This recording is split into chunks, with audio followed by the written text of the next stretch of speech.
Barrister Asad रहीम साहब, ये बताइएगा कि बहुत ही गैर मामूली पूरी सिचुएशन नज़र आ रही है और शायद हमने पहली बार देखा है कि जो बार है वो उस तरह से अदलिया आज़ादी के इस मामले के हवाले से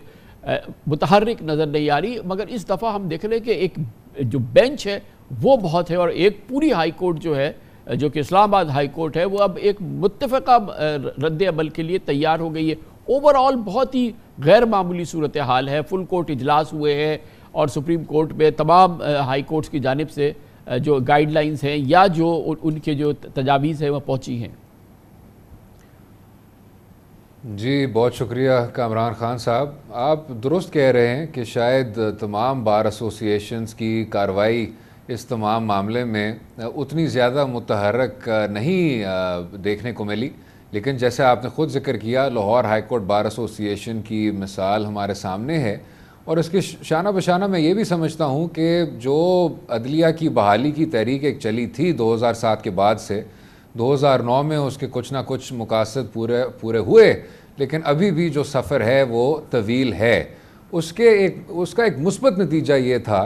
कि चाहे इनफरादी शऊर हो, चाहे तमाम सियासी जमातों का मुत्तहद होना हो, और ये एक नुक्ता कि हमारी तारीख़ में जो अदलिया की ख़ुद मुख्तारी है, क्योंकि वो हासिल ना हो सकी, तो ना सिर्फ आइन से इनहराफ किया गया, हमारा जमहूरी निज़ाम भी एक तरह से तबाह बर्बाद किया गया। तो वो चाहे इनफरादी शऊर हो, चाहे अदारों में अब हमें नज़र आ रहा है कि एक तरह से मुत्तहद हो के अब जवाब देना चाहिए। इस्लामाबाद हाई कोर्ट के तमाम जज साहिबान, बेशक माजी में जो कुछ ना कुछ तनकीद थी मुख्तलिफ जुडिशल लीडरशिप्स पे, तमाम जज साहिबान ने साथ बैठ के कहा कि अब जो हम लाहे अमल तय करेंगे वो हर हाल में पुख्ता होगा और तामीरी होगा। तो मैं समझता हूँ कामरान ख़ान साहब, ये तमाम बातें खुश आइंद हैं और इसकी अशद ज़रूरत है कि अब जो एक दखल अंदाज़ी का एक सिलसिला एक तरह से 75 साल से चलता आया है और एक और तरह से जो अब हमें उस एक ख़त में हमें नज़र आया, अब जो मेन जो अब एक आंसर है जो कि बाकी है वो ये है कि अदालत उज़्मा अपनी ज़िम्मेदारी निभाए और ये बंद कमरों में एग्जीक्यूटिव के अशख़ास से मिलने के बाद ये कहना कि जी हम सब के सब एक सफ़े के ज़रिए कोई एक जज रुकन का कमीशन तकर्रर करेंगे, ये मेरे हिसाब से कोई ख़ास मुतमईन करने वाली कारकर्दगी नहीं है, ये अदारा भर है। बैरिस्टर साद रसूल साहब, ये फरमाइएगा कि ज़ाहिर है कि ये अब तजावीज़ कुछ हमें ख़बरें मिली हैं इस्लामाबाद हाई कोर्ट जो कि मुतासरा जजेस थे और अब वो वहाँ पर एक मुत्तफ़क़ा लाहे अमल और एक ऐसा लगता है कि एक यूनाइटेड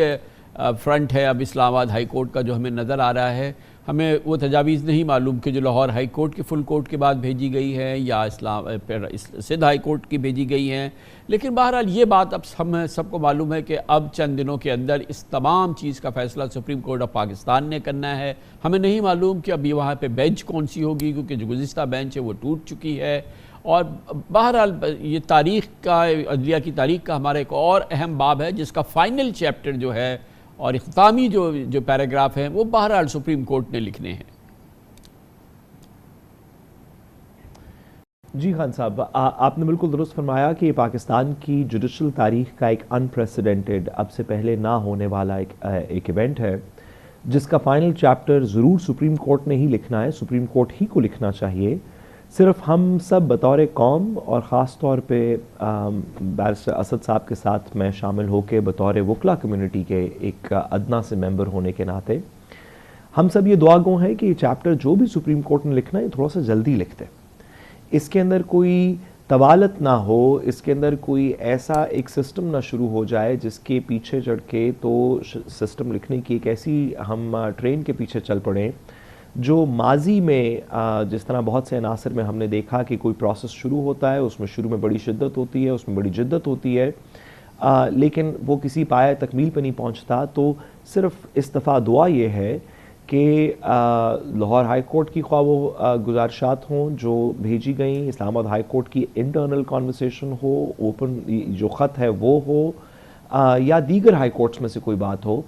तो जो भी पाया तकमील के ऊपर कोई नताइज पहुँच सकें सुप्रीम कोर्ट से, दुआ भी ये है, गुजारिश भी ये है और उम्मीद भी ये है कि इसको कोई हतमी शक्ल दी जाएगी। और ये सिर्फ एक ऐसा प्रोसेस नहीं होगा जो हमारी जुडिशल चैप्टर के अंदर, हमारी जुडिशल तारीख में मौजूद रहे, जिसको ऑन एंड ऑफ किसी पंच लाइन के लिए मीडिया के ऊपर या कहीं पे यूज़ किया जाए, जिसमें से कोई हतमी नतीजा ना निकले, सिस्टम की बेहतरी ना हो। तो सबसे पहले तो ये दुआ है कि इसमें कोई जल्दी और मुस्बत नतीजा निकलेगा। जी, जो आप असद साहब से बात कर रहे थे, बैरिस्टर साहब से जो आपने बात की,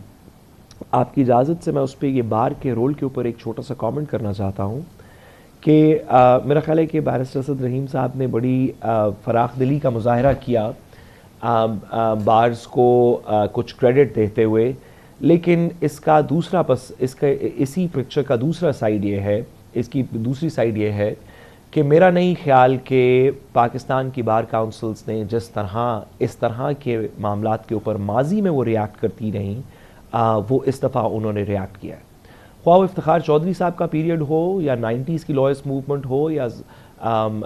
मिड 80s की हो या उससे पहले 1970s के इलेक्शन, 77 के इलेक्शन के बाद की हो, ख्वाह कोई भी माजी के अंदर आप लॉयर्स मूवमेंट देखें, उसके अंदर जिस तरह के रिएक्शंस ख़ास तौर पे 2007 से वाली लॉयर्स मूवमेंट के अंदर नज़र आए, वो इस दफ़ा नहीं नज़र आते। और इसकी एक बड़ी, मेरे ख्याल में, मेरी नाक़िस राय में, इसकी वजह यह है कि अगर आप थोड़ा सा भी एनालाइज करें तो 2007 की लॉयर्स मूवमेंट में इससे कतई नज़र के पॉलिटिकल पार्टी कौन पावर में थी, तमाम बार काउंसिल्स ने, तमाम बार के लीडरान ने, तमाम बार की तंजीमात ने एक यूनाइटेड फ्रंट के साथ कहा कि हम जुडिशल इंडिपेंडेंस के लिए खड़े होंगे। यहाँ तक भी कि जब पीपल्स पार्टी की गवर्नमेंट बन गई 2008 में, तो भी लॉयर्स मूवमेंट के वो लोग जो लॉयर्स मूवमेंट को लीड कर रहे थे, एतजाज़ अहसन साहब की तरह, वो लोग पीपल्स पार्टी से ताल्लुक़ रखने के बावजूद अपनी मूवमेंट के साथ खड़े रहे, पॉलिटिकल पोजीशन नहीं ली बल्कि एक जुडिशल पोजीशन ली और उसको परसू किया। यहाँ पे लगता ये है कि जो बार के ओहदेदारान हुकूमत वक्त की पॉलिटिकल पार्टीज़ के साथ हैं, इस PDM2 की पॉलिटिकल पार्टीज़ के साथ हैं, जो उनका इन्फ्लुएंस है बार्स पे, जिस हद तक उनका इन्फ्लुएंस है बार्स पे, तो बज़ाहिरन एविडेंस ये कहती है, अभी तक की जो हम न्यूज़ मीडिया में, अदालतों में देख सकते हैं कि उन लोगों ने जो हुकूमत वक्त की पॉलिटिकल पार्टीज़ के साथ बार के अंदर अलाइनमेंट्स हैं, उन्होंने इसके ऊपर रिएक्ट नहीं किया, उन्होंने इसको कभी कमीशन की तरफ मगर ये महज ये बात नहीं है कि सुप्रीम कोर्ट बार एसोसिएशन खामोश है या पाकिस्तान बार काउंसिल खामोश है। बैरिस्टर असद रहीम साहब, हमने ये देखा है कि अब से कुछ ही दिन पहले की बात है, और मगर ये इस्लामाबाद हाई कोर्ट के जजेस का मामला आने के बाद के चीफ जस्टिस साहब सुप्रीम कोर्ट बार एसोसिएशन की तकरीब में शरीक भी हुए, वहाँ उन्होंने तकरीर भी फरमाई और जिसमें कि उन्होंने ख़ास तौर पे इस बात को अंडरलाइन किया कि वो मुंतखब वकला तंजीमों को उनके साथ अलाइन करेंगे या उनकी बात को ज़्यादा सुनेंगे। तो इसकी इम्पॉर्टेंस ये है कि अगर पाकिस्तान बार काउंसिल खामोश है या सुप्रीम कोर्ट बार खामोश है, तो बहरहाल उनकी कहीं ना कहीं जहनी तौर पे या नज़रियाती तौर पे फ़िलहाल एक मुताबिकत है इस वक्त की जो अदालत उज़्मा है या ख़ास तौर पे चीफ जस्टिस साहब है। आप कह तो दुरुस्त रहे हैं कामरान खान साहब कि शायद ऐसा हो कि मेंटली या इंटेलेक्चुअली कोई ना कोई आपकी अलाइनमेंट हो, और मैं साथ साहब से भी इत्तेफाक करता हूँ कि बार एसोसिएशंस उस तरह नहीं मुतहरक थी जिस तरह उनको होना चाहिए था। मुझे बस अफसोस ये है कि आप कहेंगे तो यही कि आइन की बालादस्ती हो, रूल ऑफ लॉ हो, जो कुछ भी हो उसके साथ हम खड़े हैं, लेकिन आखिरकार जो आपका एक्शन होता है, जो अमल होता है, जो आप चीज़ को तब्दील करते हैं, वही चीज़ तारीख़ में लिखी जाती है और उसी का कुछ ना कुछ असर होता है। जो हमने पिछले कुछ हफ्ते अदालत उज़्मा की जानिब से देखा, उसमें भी ये तमाम बातें थीं जिनका आपने ज़िक्र किया। बार एसोसिएशन सामने आए, एग्जीक्यूटिव सामने आए, तमाम अशख़ास सामने आए, लेकिन आखिरकार वो तसद्दुक़ जिलानी साहब का मैं एक्सप्रेशन इस्तेमाल कर रहा हूँ, पेटर फेमिलियस, आखिरकार जो ज़िम्मेदारी है वो तो अदालत उज़्मा की बनती थी कि एक बार आप मुतहद हो जाएं। हम पिछले 1-2 साल से देखते आ रहे हैं कि आइन के जो सबसे बुनियादी जो प्रोविजंस हैं, चाहे उनका 90 दिन से ताल्लुक़ हो, चाहे उनका बुनियादी हकूक़ से ताल्लुक़ हो, चाहे उनका राइट टू फेयर ट्रायल से ताल्लुक़ हो, वो तितर बितर हो गए हैं क्योंकि हमारे जो जज साहिबान हैं, अफसोस से कहना होता है, मुतहद ना हो सके। अब जबकि इस्लामाबाद हाई कोर्ट ने इतनी खूबसूरत मिसाल कायम की और 6 जज साहिबान ने सुप्रीम जुडिशल काउंसिल को कहा, और ये आर्टिकल 209 के दायरे में आता है कि आप हमें बताएं कि तमाम गाइडलाइंस के दायरे में रहते हुए हमें क्या करना चाहिए अगर इस तरह की भरपूर दखल अंदाजी हो, तो तब भी अदालत उज़्मा का इस तरह का एक रवैया रखना कि जी तमाम अशख़ास आएँ, तमाम लोग बात करें, मैं समझता हूँ ये उस तरह बाअसर नहीं था जिस तरह हो सकता था। और अभी भी यही एक मेरे ख़्याल से अदालत उज़्मा को अब ये अहद करना चाहिए कि जो आपके अपने जज साहिबान हैं मुतहद हों, यकजहत हों और एक लाहे अमल तय करें कि तमाम सुपीरियर कोर्ट्स आर्टिकल 175 के तहत अब ये जो दखल अंदाजी है इसको बंद करें, ताकि जो पिछले 2-4 साल में आम शहरी का एक जो रिश्ता था अदलिया के साथ, सोशल कॉन्ट्रैक्ट के साथ, जो इतना ज़्यादा अब एक तरह से उसमें अब एक जुदाई आ गई है, कमज़ोरी आ गई है, वो भी अब किसी ना किसी तरह से तो बहाल हो। कामरान साहब, बैरिस्टर साद रसूल साहब, एक बहुत इंपॉर्टेंट बात यह है कि अब हमें देखना है कि सुप्रीम कोर्ट पे तो पहुँचेगा, 30 अप्रैल को समाअत भी होगी। अब देखना ये है कि यहाँ बेंच क्या बनती है, क्योंकि एक आम तासुर ये भी है कि शायद